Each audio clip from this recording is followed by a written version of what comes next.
सरकार ने दावा किया है कि इस जंग का तेल की कीमतों पर कोई असर नहीं पड़ेगा। भारत सरकार ने बड़ा दावा किया है कि भारत में फिलहाल पेट्रोल और डीजल के दाम स्थिर ही रहेंगे, वो नहीं बढ़ेंगे। गैस कीमतों में उछाल था, वो मामूली बढ़ोतरी थी। सरकार के मुताबिक जो 60 रुपए बढ़े हैं वो मौजूदा हालात की वजह से नहीं बल्कि पिछले साल की रिकवरी की वजह से बढ़े हैं। और देश में डोमेस्टिक उपभोक्ता के लिए गैस की कोई कमी नहीं है।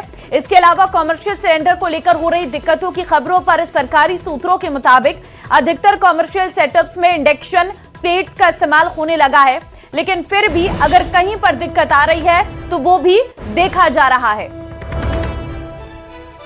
तो देखिए, इजराइल और ईरान के बीच में जो जंग चल रही है, इसको लेकर जो एलपीजी पर संकट की खबरें आ रही हैं, उसको लेकर स्पष्टीकरण यहां पर आया है सामने। पहले तो पेट्रोल और डीजल की कीमतों के बारे में जो सूत्र कह रहे हैं, उनका ये कहना है कि इसके दाम स्थिर रहेंगे। जंग की वजह से गैस के दाम नहीं बढ़े हैं, ऐसा सूत्रों के हवाले से जानकारी निकलकर सामने आई है। कॉमर्शियल सिलेंडर में इंडक्शन की वजह से समस्या है, ये जानकारी इस वक्त सूत्रों के हवाले से निकलकर सामने आई है।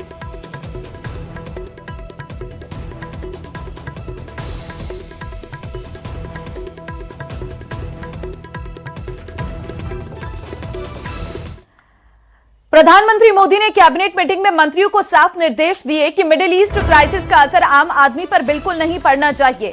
प्रधानमंत्री मोदी ने कहा कि इस वैश्विक उथल-पुथल के समय जनता का भरोसा बनाए रखना सबसे जरूरी है। प्रधानमंत्री ने मंत्रियों से कहा है कि तेल की कीमतें स्थिर हैं, ये बात लोगों तक पहुंचाएं और ये भी बताएं कि देश में तेल का पर्याप्त स्टॉक मौजूद है। प्रधानमंत्री ने यह भी कहा है कि भारत ने सप्लाई चेन मैनेजमेंट सिस्टम पर इस संकट को ध्यान में रखकर तैयार किया है, इसे भी जनता तक पहुंचाया जाए। तो जानकारी आपको दे रहे हैं तेल के सप्लाई चेन को लेकर पीएम की तरफ से जानकारी आई है। तेल के लिए सप्लाई चेन मैनेजमेंट सिस्टम तैयार। कहां से होगी कटौती? तो रिफाइनरी से कटौती होगी। प्राथमिकता क्षेत्रों को 80% गैप। जनता को बताएं कि तेल देश में तेल जो है पर्याप्त मात्रा में है, पीएम की तरफ से कहा गया है। और देखिए, पहले किसे गैस मिलेगी? तो घरेलू एलपीजी और पीएनजी प्राथमिकता ये रहेंगी। गाड़ी के लिए सीएनजी।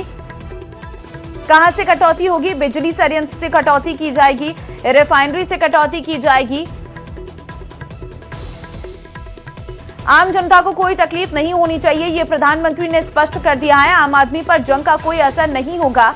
जनता को बताएं कि तेल पर्याप्त मात्रा में है। और देखिए, एलपीजी पर सरकार का पूरा एक्शन प्लान भी तैयार है। पहली प्राथमिकता है एलपीजी गैस, पीएनजी गैस और इनकी 100% सप्लाई। दूसरी प्राथमिकता है 80% सप्लाई चाय उद्योग को, 70% सप्लाई उर्वरक कारखानों को और 70% सप्लाई रिफाइनरी। तीसरी प्राथमिकता है 70% सप्लाई फर्टिलाइजर प्लांट को। कटौती होगी बिजली प्लांट में, कटौती होगी पेट्रोलियम प्लांट में। तो वहीं पहले किसे मिलेगी गैस और कहां से होगी कटौती, ये भी आपको बता रहे हैं। देखिए, घरेलू एलपीजी और पीएनजी, पेट्रोलियम प्लांट, गाड़ी के लिए सीएनजी, बिजली संयंत्र, चाय उद्योग, रिफाइनरी, शहरी गैस वितरण प्राथमिकता क्षेत्रों को 80% गैस, उर्वरक कारखाने, उर्वरक संयंत्रों को 70% गैस।